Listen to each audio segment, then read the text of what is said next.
some herb that we call them nervines, some are nutritive, which is what skullcap is, and some are actually sedative. So by themselves, they can reduce pain. Welcome to the Light Cellar podcast, brought to you by Light Cellar, a place where you can learn to find and craft your own food and medicine. In this interview series, you will meet a range of characters in the health and wellness space that are bringing light to your everyday. You'll hear from a number of different experts on a wide variety of topics. We have several different series within the podcast, including our Wild Wisdom and Storytelling with Blaine Andrusek, the Rays of Light, inspiring wellness in the community, plus solo casts, Q&As, and other topics for you to enjoy. You can find this as a video version, as well as the audio on any of your favorite platforms. Be sure to like, subscribe, and share this with somebody you know who will benefit. You can also shop online at lightcellar.ca. Hello again. Hello. Welcome. Yeah, we are another edition of Wild Wisdom and Storytelling. Herbal Elder, Blaine Andrusek. Yeah, I think we're coming up on a year of having done this, aren't we? I can't remember when we started. I have no idea. Yeah, time is... I think we're at about 20, aren't we? Something like that, yeah. 20 episodes. I still feel like I'm on live TV and it's like the Red-Green show. Haha, there we are. With this background. Yeah. I thought today we might talk about the nervous system and so-called nervines and how they work, because there's different classifications and whatnot, and like so many things, a lot of people don't really understand how nerves work. Right. And when I was studying all the way back to being, as Terry would say, a herbal sprout, and doing Herb 1, much of which we probably did in high school, but people forget everything. Yeah, yeah.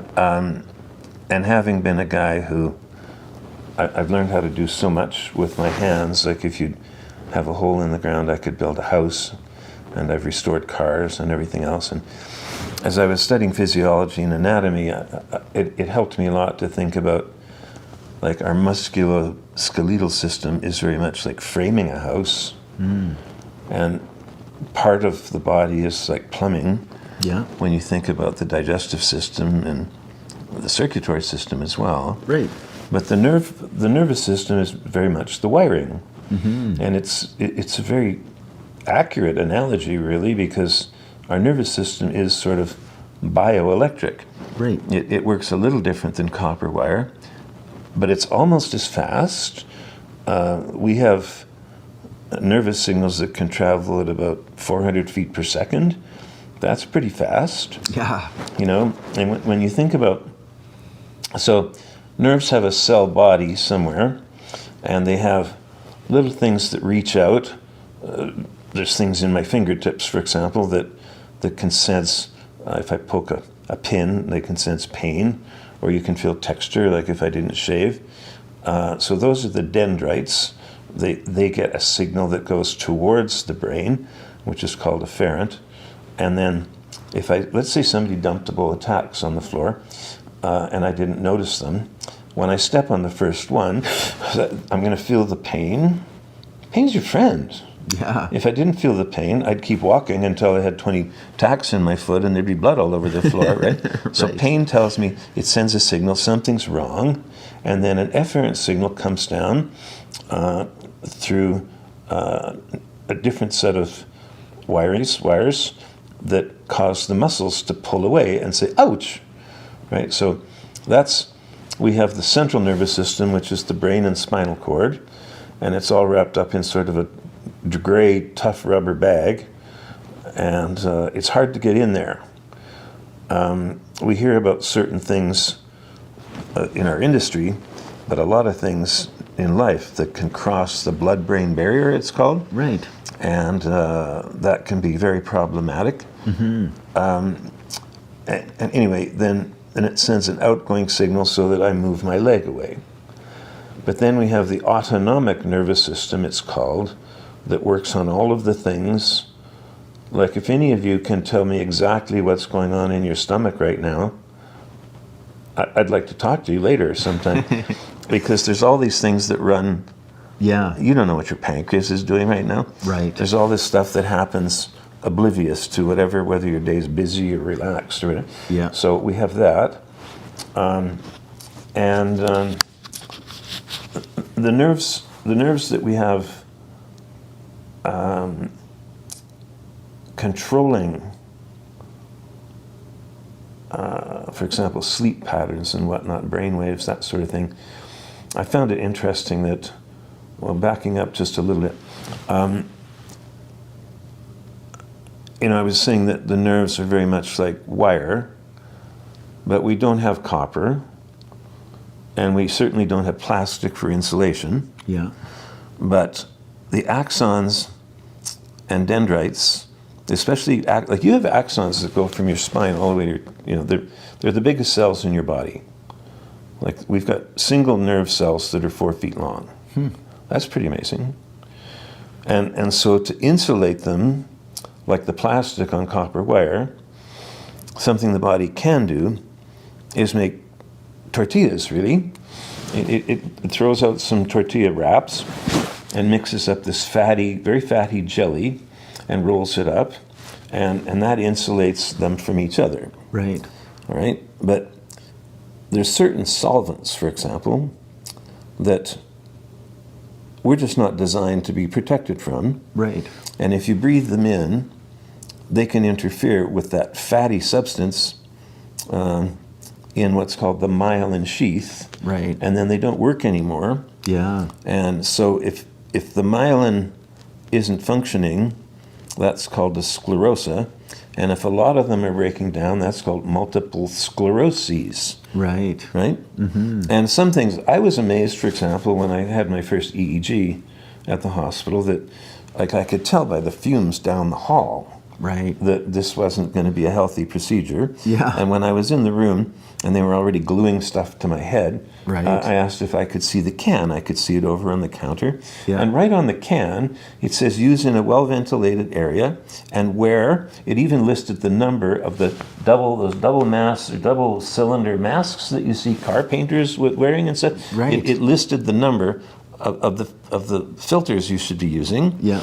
And all of the attendees there were just in, skirts and pantyhose kind of thing. Yeah. And when I brought this up, so this stuff could cause MS. Right. And one of the staff said, "Oh, is that why I've been getting headaches Right. since I started working here?" Oh my gosh. And I said, "Exactly." Yeah. And I've been through that over the years, where I remember one young woman who came to see me. She was this beautiful 28-year-old with a handsome husband and 2 beautiful children. They had a good income. It was just like a storybook couple, Yeah. storybook family.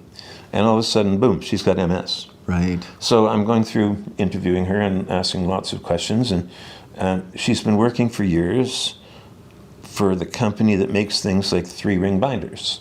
Oh. So plastics. Right.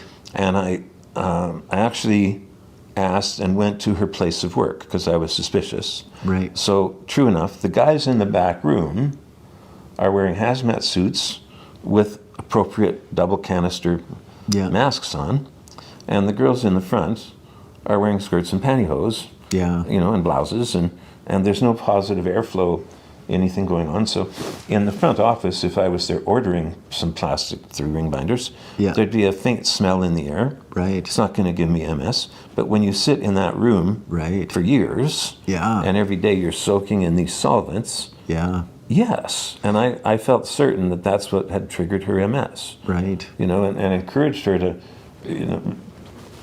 go to work, make it a class action suit or something, Yeah. so that you help other people as well. Yeah. No, totally. But affect change, because it just wasn't right at all. Yeah, it's true. Those types of chemicals, like you say, the solvents, you can smell them, and it's like, I don't know, I almost get like a visual feeling of just like, like it's tearing at your nervous system, like Yeah. you say, like dissolving it. We're only designed for so many things. And until a few years ago, we were always told that the nervous system was the only part of the body that can't regenerate. Right. But we've learned over time that myelin can rebuild. Yeah. There's supplements you can take that will help. Yeah. It's slow. It's the slowest part of the body to heal, but your nervous system can rebuild. Mm-hmm. And when I use the expression electrochemical, so the way signals are passed down the wires is we have, it's an electrochemical. It's very complicated. If you want to look it up, it's very complicated, but to simplify things, it really involves a lot of different tissue salts. So we have sodium, potassium, and it's like a relay race where calcium ions are passed from cell to cell to cell to cell to cell. And when we get to the end of an axon, and it's going to meet some dendrites to go further in the process, we have a place where one cell stops and the other cell starts, and it's called a synapse. And inside that, there's a gap there. And we have to pass the baton now from the running team to the swimming team. And neurotransmitters, they're called, jump the gap. And certain chemicals, like, frankly, THC in pot, cause the synapses to actually widen. So the old expression about feeling kind of spaced out, that's exactly what's happened. Right. That's why everything is kind of a little bit slow, Right. as the effects take on. Yeah. It's what's happening really in your nervous system. Your wires are getting spaced out. Right. And how many people know that? When so there's all these little things that electrochemicals that can be interrupted that way. But anyway, so some of the herbs we might use, like one of my favorite is a herb called skullcap. I think it's in the mint family. It doesn't taste anything but green, really, so it's not a hard thing to, it's not bitter or whatever. Yeah. And it happens to be really high in all the tissue salts that a healthy nervous system needs. So if you've been too busy for too long, quite stressed out, and your nerves are shot, as people would say, skullcap, just as a tea, helps give you the nutrients to rebuild the nerves. Right. Right? And when we look at things like, we go through all these different neurotransmitters. So I think acetylcholine is the one that's in, back to my example of stepping on tacks, for any of those nerves, I think it's acetylcholine is what it's called. It's in that little space, in the synapse between where one ends and the other one starts. So we, again, like I called it, the swimming team. And we have scores of different neurotransmitters in the brain, for example, but they're all over the body. Yeah. So, oops. Should I? No, that's perfect. It was just kind of dangling down on there. Okay. Probably rubbing. It's because I talk with my hands too much. Yeah, but you're good now. I talk with my hands. So it's acetylcholine. I think so. I think that's the one that's involved with muscles, for example. But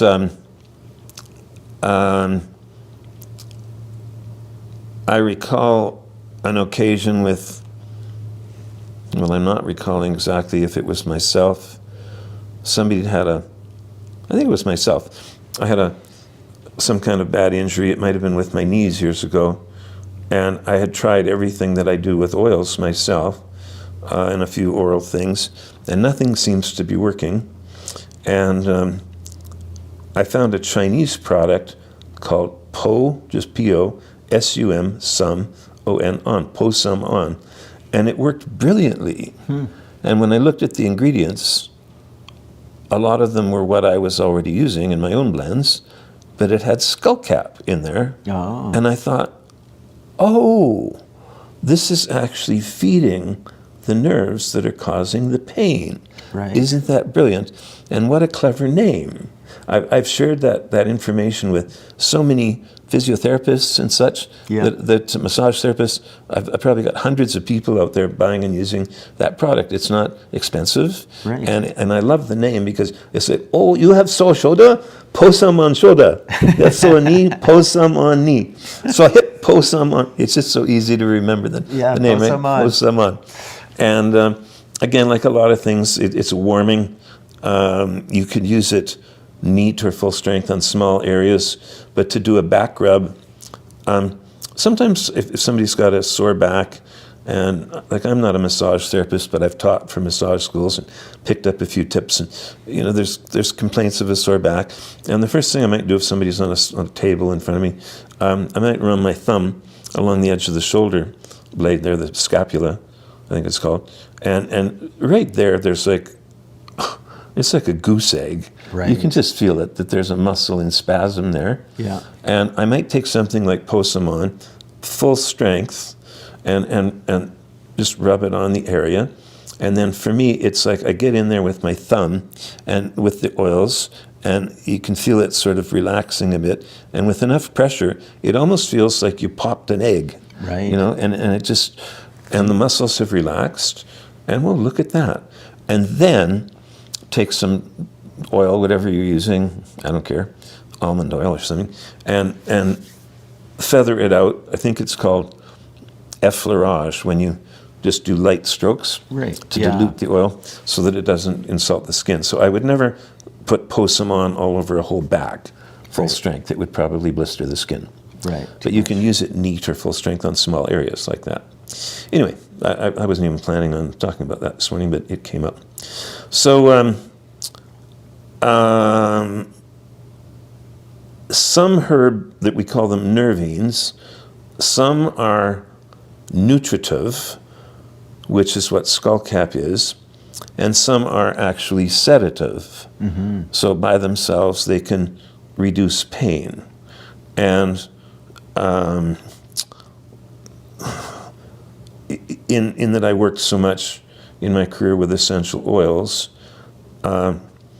just about anything that ends with the I encourage people to study the chemistry a little bit because it helps you make substitutions. You might find out all of a sudden that a country's at war, like some years ago. Some of my favorite oils, like Ravensara, came from Madagascar, and there was a civil war going on there, and people that would wildcraft the herbs couldn't even buy fuel for their trucks. Right. So I was worried we couldn't get clove is one, ylang. These were all things we got from Madagascar. And for a while we were running out of supplies and had to find sources from other countries or other oils that had similar ingredients. Right. So it's kind of helpful to get to know your chemistry. You don't have to. If you like rosemary, just use it the way you want to. But it's helpful for sometimes price comparison, or like I say, you've lost a source. Yeah. I'm getting way off where I wanted to go. But this is what started a process with oils called chemotyping, where this is where I first heard about it. Was a physician who'd been buying red thyme for treating pneumonias successfully, got another shipment from his supplier, and the oil wasn't a dark reddish brown. It didn't quite smell the same, and it was clear. And it had no strength in comparison. Yeah. And he was on the phone with the supplier, and the guy checked the order, the invoice, and checked his supply, and it says it's still Thymus vulgaris, sir. I'm sorry. So we have to figure out what changed there.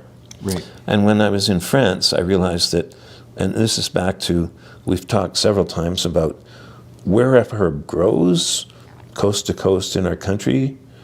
Like if you studied different indigenous peoples from coast to coast, they may have just stumbled in or been guided to use a herb a certain way, or what's in a herb in New Brunswick might be completely different than what's in the same herb growing in Vancouver Island. Yeah.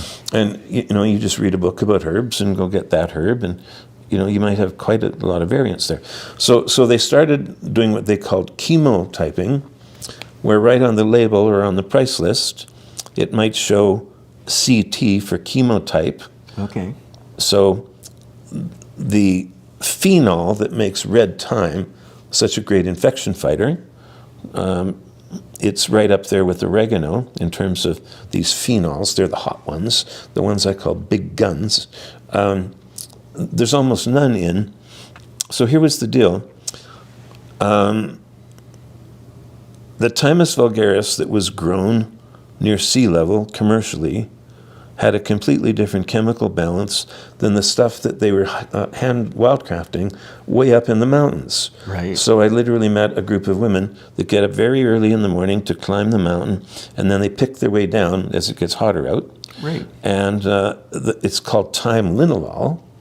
It's the same plant.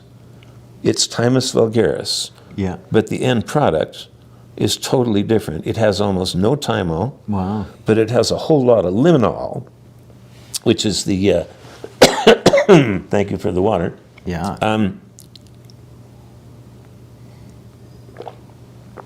Linalool, anything ending with an OL, is either an alcohol or a phenol. And linalool is the alcohol that's in lavender, for example, Right. that's also infection fighting, but nowhere near as strong. So you might see Thymus vulgaris, CT, thymol, Right. right on the bottle or whatever. So we're getting more organized with that sort of thing. But and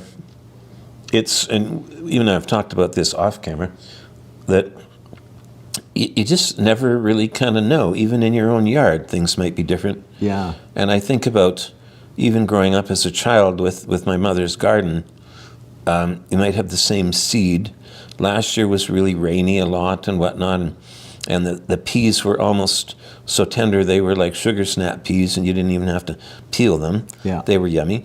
And the following year was hot and dry, and we were at the lake for a month, and you came back, and the peas were bigger, hard as rocks, and bitter. Right. Same seed, Yeah. different harvest, right? Yeah. Yeah. So it's kind of hard to, and I guess the sidebar of this is, in a way, I'm supporting some of the government regulations that they're honest about, because as an industry, we don't quite have control over all of that sort of activity that's going on. Right. You know? Yeah. But anyway, back to nervines.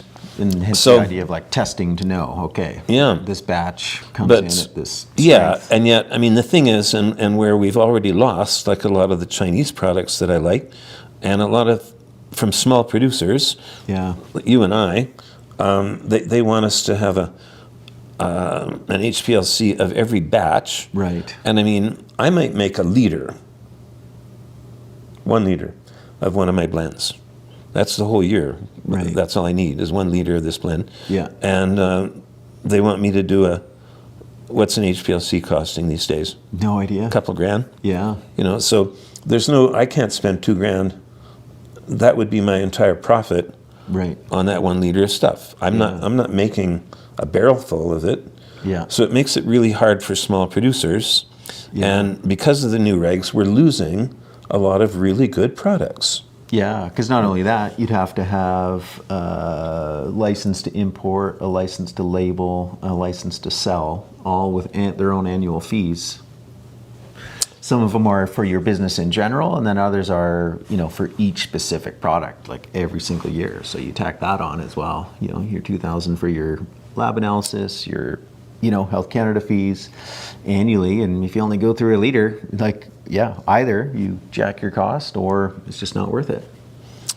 And we're losing a lot of good things. I don't know, who do I want to call? Like, do I want to call my MP? Or who is it? Yeah, 'Cause it's on a federal level. So MPs are number one, and then Health Canada, directly as well. like living in a care home now, I see problems going on with health issues with people that I know I could fix Oh, yeah. very inexpensively, Yeah. but I can't even open my mouth Yeah. about things. No, for sure. If I did, I can't jump in to help somebody, or they would take the very few oils that I have in my room for my own use away. Yeah. I can't do it. And it's frustrating. And I don't know, I'm getting way off what I should be talking about here. But I don't know if it kept up, but I do know that the Vancouver General Hospital started an East-West wing years ago, where they were actually full on with using Reiki and all sorts of things, and having good results where they were literally somebody was doing Reiki in the room where they were doing open heart surgery. Right. And things were going better from what I heard. So did that unit survive? I don't know.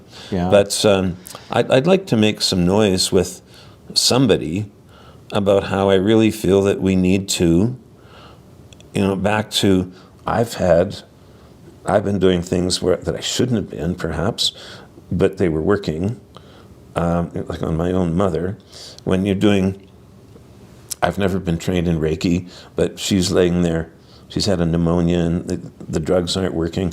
And my wife's doing Reiki on her, saying, you could be doing this too. I'm not doing you do whatever you do. And I was just standing there visualizing every red blood cell doing its job better. Right. I was talking to every red blood cell and started hearing beeps and looking at the monitors and realizing I was affecting change. Right. And it's one thing to imagine you might be doing something, but when you've got that sort of equipment hooked up, wow. Yeah. It was fascinating. Instant feedback. Look at the pulse ox monitor changing. Yeah. And so I really feel strongly that somehow we need to get herbal medicine back in everybody's hands. For sure. And it would actually save the government a lot of money. No, totally. Because a lot of what we work with is cheaper than a lot of pharmaceutical stuff. Yeah. First and foremost, that's why we do these conversations, is like, that foundation, empowering people with the knowledge, that this is available to every one of us. It's just a matter of a choice to bring it into our lives, have it at the foundation of our own personal health, take that responsibility so we can prevent as much as we can. Things happen, like the body is what it is, accidents happen, that kind of thing. So then when we need that system, there's another shift that can happen. And again, a lot of it is just so simple. It's like, if we just, fix the diet of what they're feeding people in these institutions, if we, tweak the medications, if we, as you suggest, just add these other subtle tweaks of like, let's have a little bit more energy and intention, focus, we could radically transform society as a result of just those small little shifts. I've had, after my last EEG, I think they took one drug right off the list and cut another one in half. Right. And I'm not certain of this. I'm going to ask my neurologist next time I see him. But it's clearly affected my brainwave activity. I'm dreaming a lot more. So if we kind of look at brainwaves, and I mean, this isn't a problem at all. It's not like I'm waking up shaking from nightmares. They're not. Nothing sexy's going on. Right. Like they're just all sorts of. Yeah. Some of them are very, very realistic. Some of them are fantasy, I suppose. But like last week, I was out fishing for trout in a nice river. Yeah. Caught a couple of nice ones. Like one, trout are fun because they might jump in the air 4 feet. When you catch one. Yeah. Anyway, but I think it must have something to do with my brainwaves happening. Right. So, when you fall asleep tonight, depending on how busy you were, whatever, as you sort of start slowing down, you're in a group of where the brainwaves are from about 4 to 8 cycles per second. They're called theta. It's called theta state, and it takes a couple hours to drift down to end up in delta state, where the brainwaves are from around 4 cycles per second to even a couple of seconds per cycle. So we've got this is reishi territory. Right. Brainwaves that are going,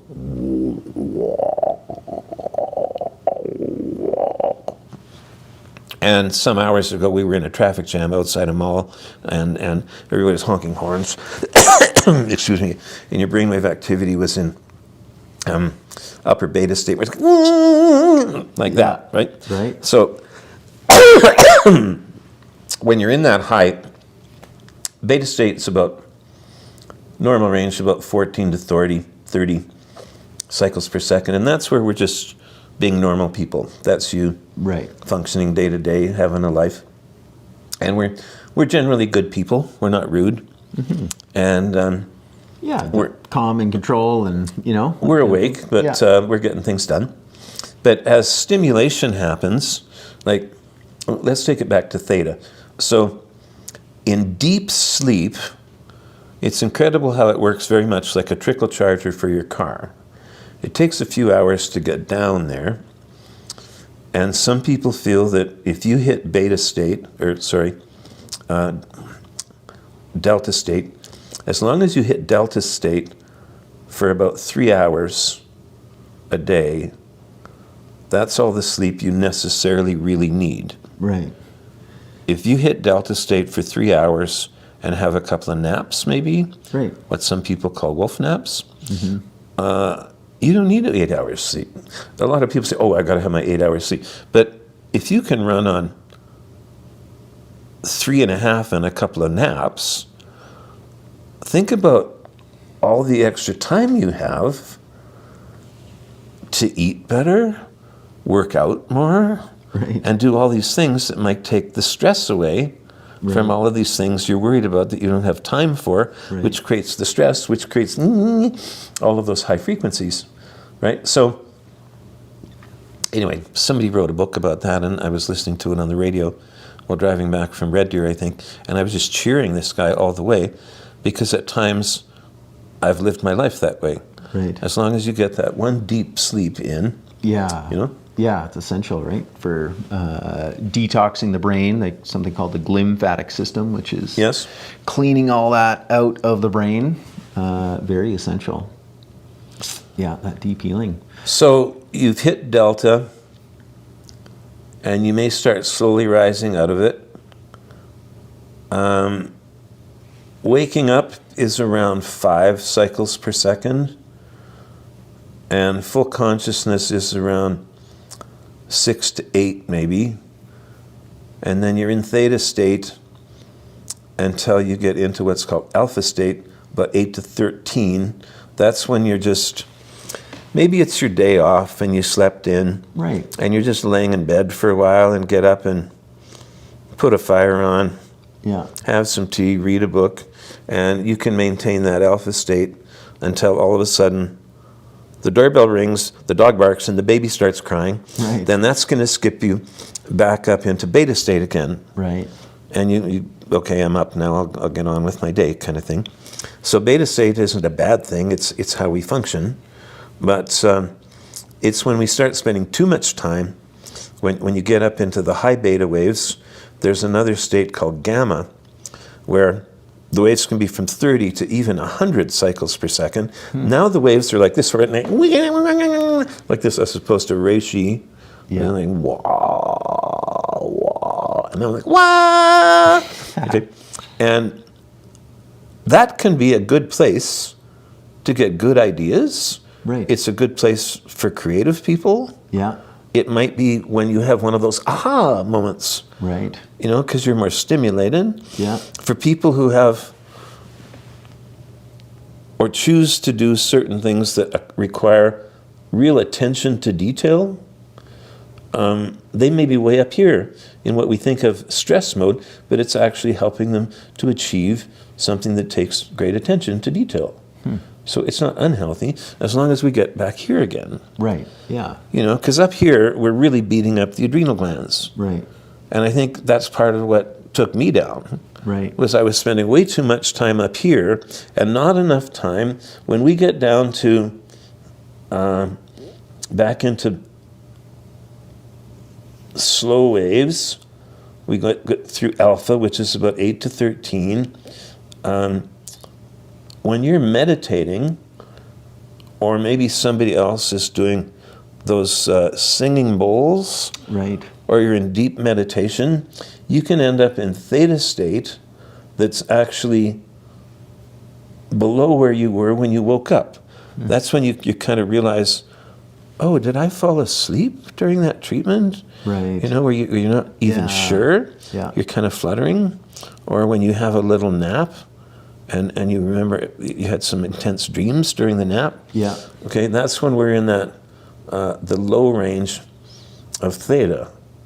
So waking up, you're around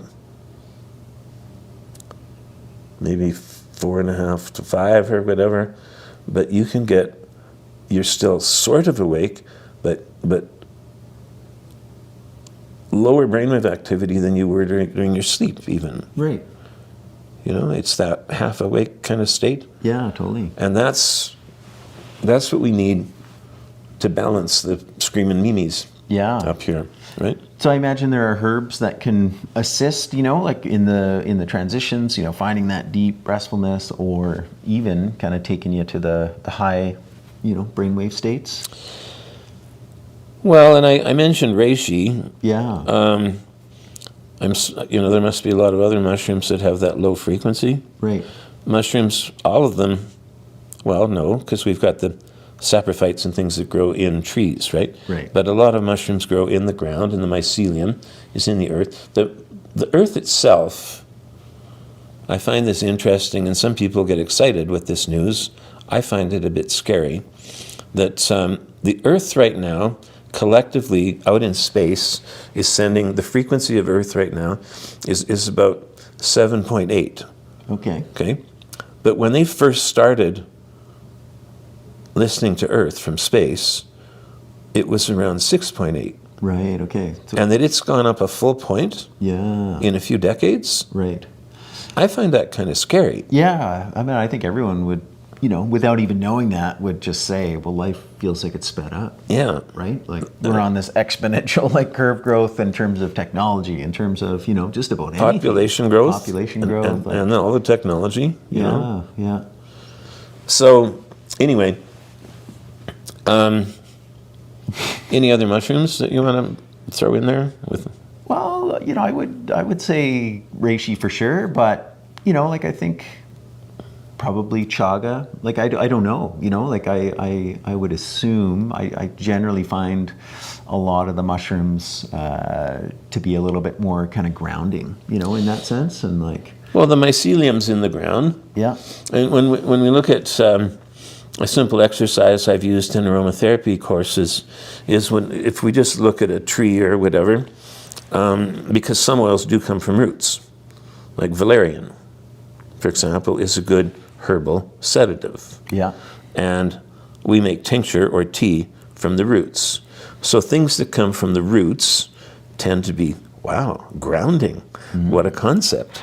They come from the ground. Yeah. Right? And oils that come from the trunk of the tree, which helps the tree stand tall. Right. You know, things like sandalwood and rosewood and cedarwood even, for a cheaper one, can help you stand tall. If you find that you started the day very well, but a lot of things have gone wrong, and you're in line at the bank, although does anybody do that anymore?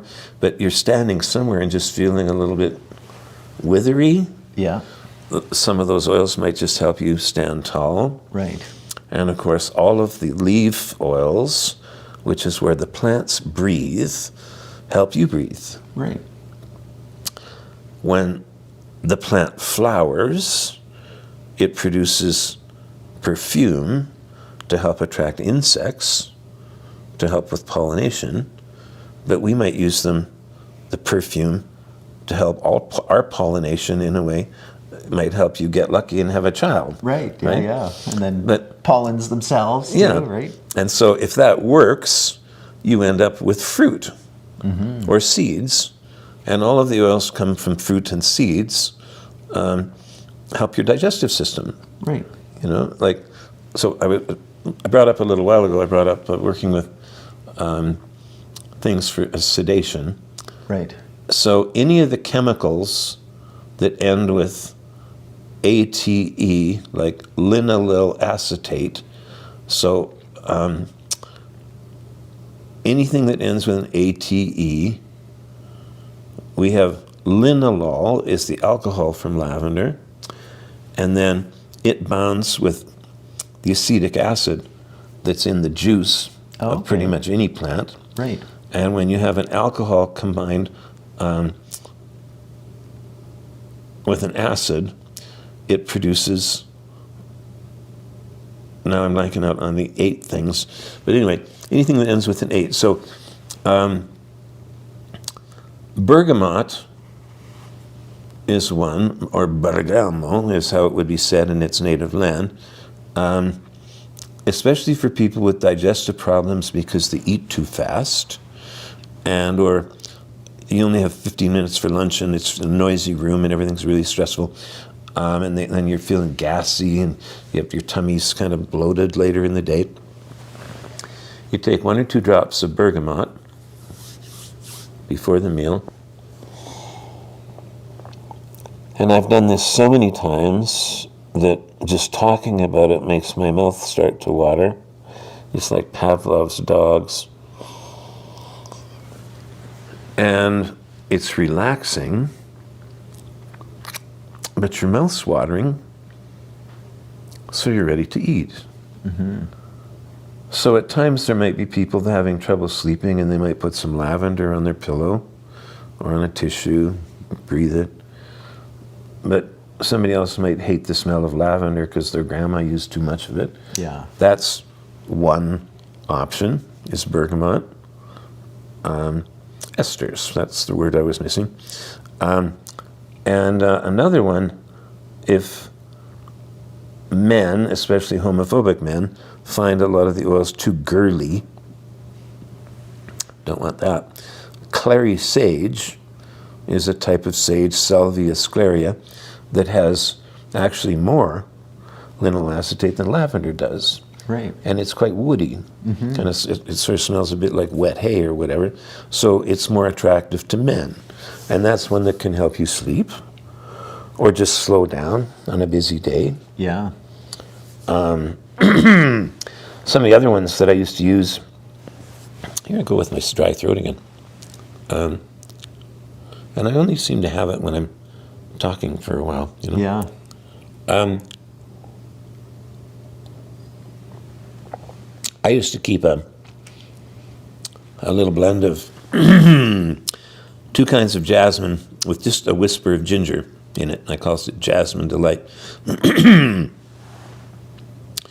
if I got in a traffic jam, instead of getting all uptight and honking my horn and giving other drivers the finger and all of that sort of thing, I'd take out the Jasmine Delight from the glove box and smell it. Mm-hmm. And instantly it stimulates neurotransmitters in my brain that change the dopamine levels and serotonin and so forth. And I just, even thinking about it, see, I have to smile. And instead of getting cranky, I would smell it again and think, if I ever get out of this traffic jam, I'm going to go find another one. And forget whatever I was worried about a minute ago. You know, nothing matters that much. Yeah. So again, we've got things that are sedative and things that are nutritive. Right. That feed the nerves. And it's kind of like, you know, which do we need? And some of the herbs will do both. Yeah. But Yeah, and some of them are like calming and relaxing without being sedative too. So for instance, like, you know, holy basil, I find is like, you know, like a good one. Like you can take it before bed for sure, like get you in that state, but you can also have it in the morning and it's not going to like knock you out type of thing. yes. Roman chamomile is probably the king of that group for sleepy time. Or again, you just had an argument with your boss or something like that, or your spouse. Roman chamomile is probably the strongest. It has esters that I don't know are in any other oil. Like there's one called angelic acetate, which must have come from Angelica originally. You know, so you get a lot from the names. You can tell like linalool acetate came from lavender because the name is the same. But back to this concept that it doesn't work in the drawer. You have to use it Right. as part of my practice and knowing more about the chemistry, as opposed to saying, you need this. Right. And somebody might smell it and think, I'd rather die than ever smell that again. They're not going to use it. Yeah. Even if I think it's the perfect thing and they can afford it, they're not going to use it.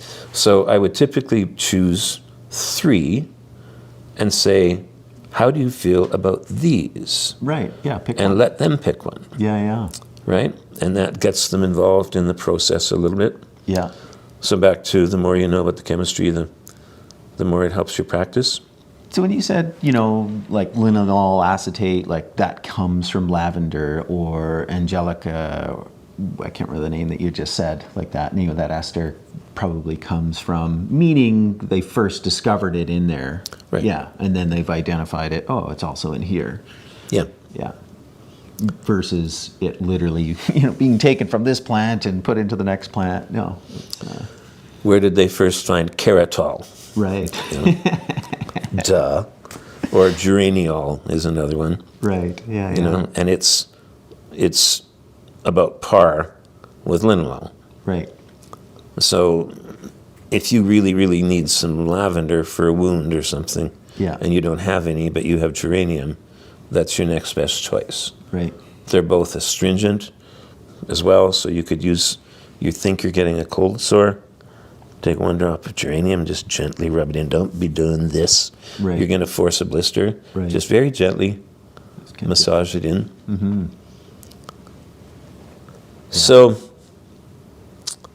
gosh, I thought I was going to have too much to cover just with those thoughts. No, totally. Well, it was a good kind of overview of the nervous system, nervines, and the different kind of like from waking to sleeping and those different states. And I like the emphasis of like, not one is bad. We tend to think like, oh, okay, like I want to be in this state because that's the good state. It's like all of them, like we're going to go through the highs and lows. They're each play a role. They're all required. It's about our ability to, be in or out when needed for the right amount of time.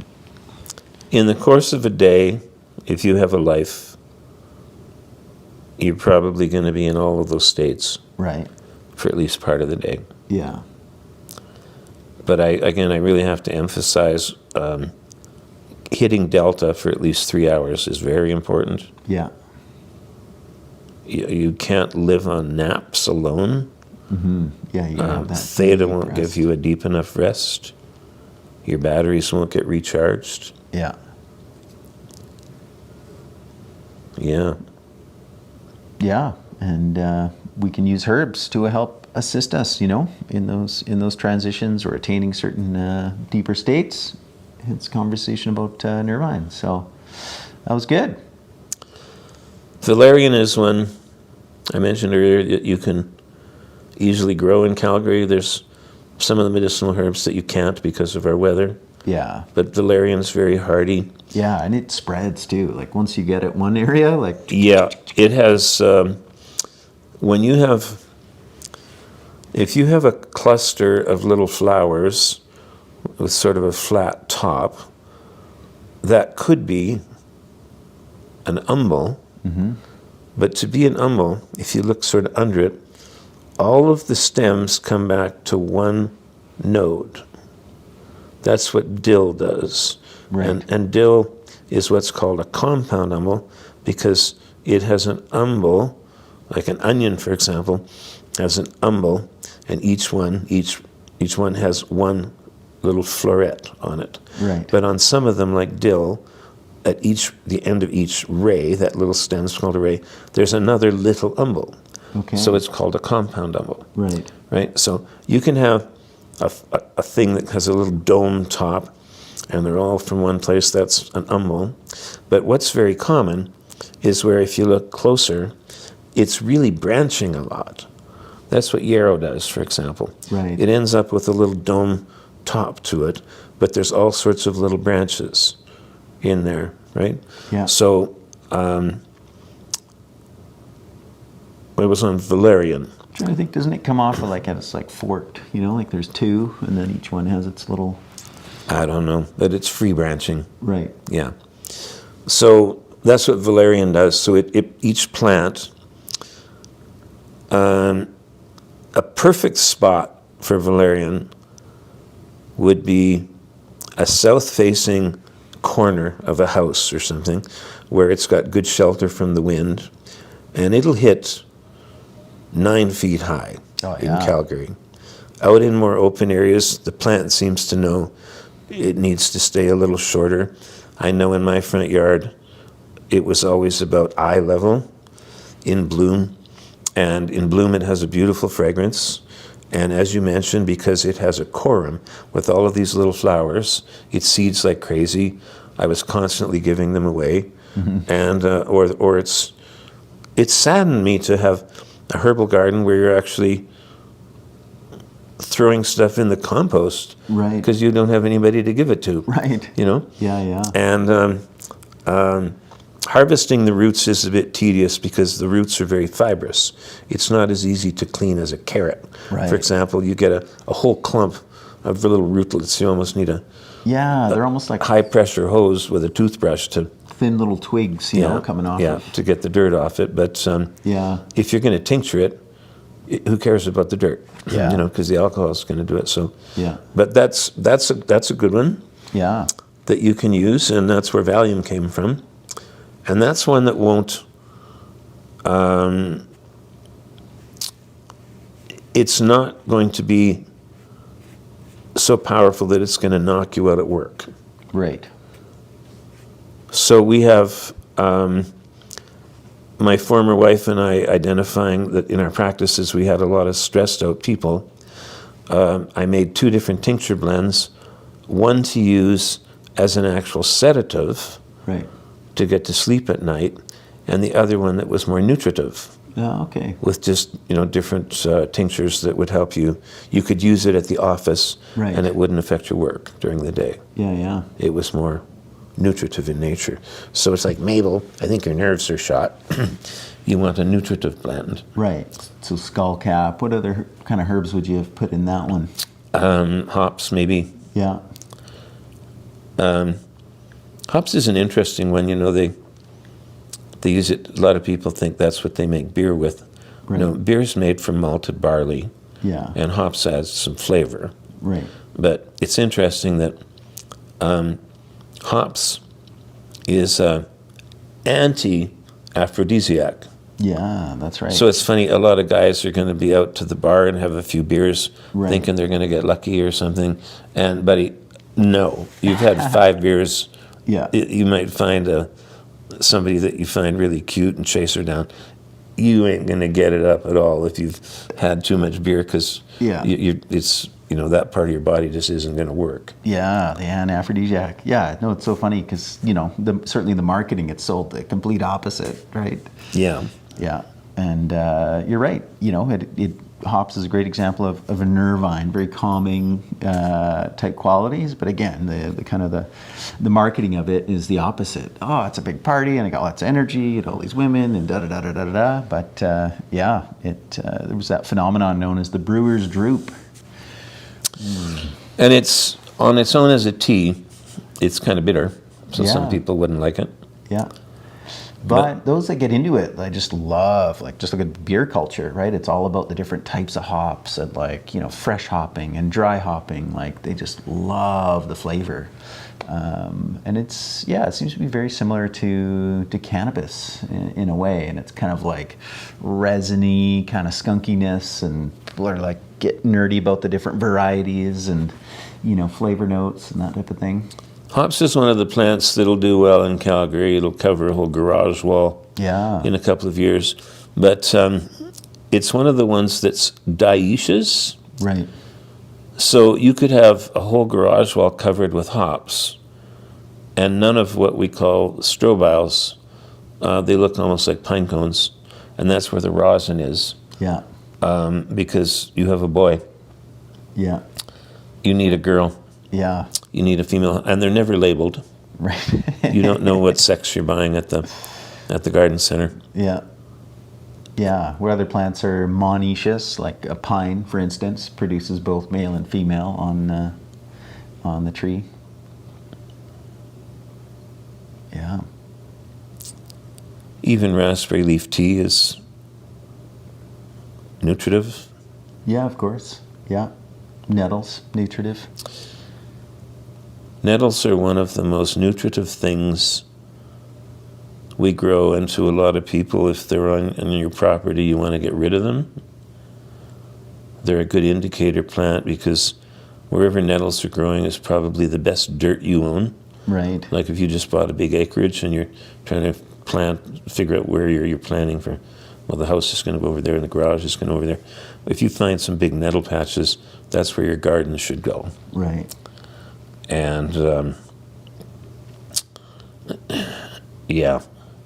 Yeah. There for many years, nettle tea, before you could go to a health food store and get some multi-mins or whatever, nettle tea was always recommended for nursing mothers. Right. Not to get more milk, but to get better milk. Right. To be more nutritive. Yeah, for sure. Cool. And it's nettle time. It's nettle season right now. They're popping. I've got them growing in my backyard. I've got them on the side of the house. I've got nettles all over, and I'm going to go double check. I know a couple places very nearby that I'm just going to go see where they're at, the wild versions, because, okay, maybe mine are just where they're situated, that type of thing. They might be a week or two ahead of where the wild ones are at, but right. I'm curious. And all you need to work with it, if you're freaked about if you're going to make a big harvest, it does make sense to put some gloves on, really, because handling them on the bottom, on the stem and the bottom side of the leaves, we have, what's the acid that we get there? It's formic. Formic, yes. I always try and remember countertops. Right. For formica, right? And all it takes to get rid of those is you could loosely fill a colander and just pour a kettle of boiling water over them, and all those little stinging hairs just wash off with the hot water. If you were going to handle it at all after that for making lasagna or anything with the nettles, but they're one of the most nutritive plants. I mean, you can grow them, but they grow wild all over the place. Yeah. No, totally. More so in BC, but we definitely have some good populations of them here, for sure.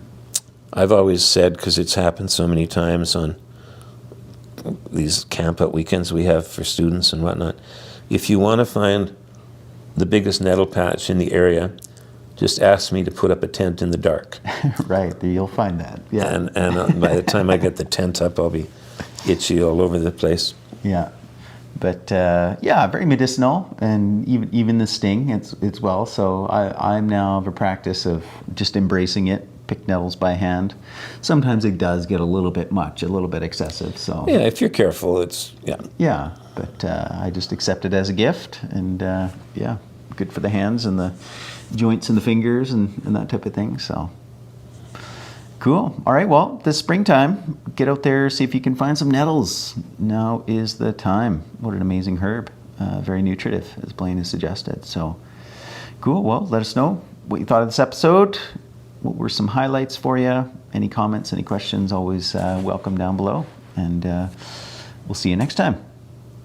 Bye for now. Thank you so much for tuning in. If you've enjoyed today's episode, be sure to give us a like, share this with someone you know who would benefit, and subscribe so you're up to date with all the new episodes coming out. You can shop online at lightcellar.ca, as well as visit us in the heart of Bowness in Calgary, Alberta.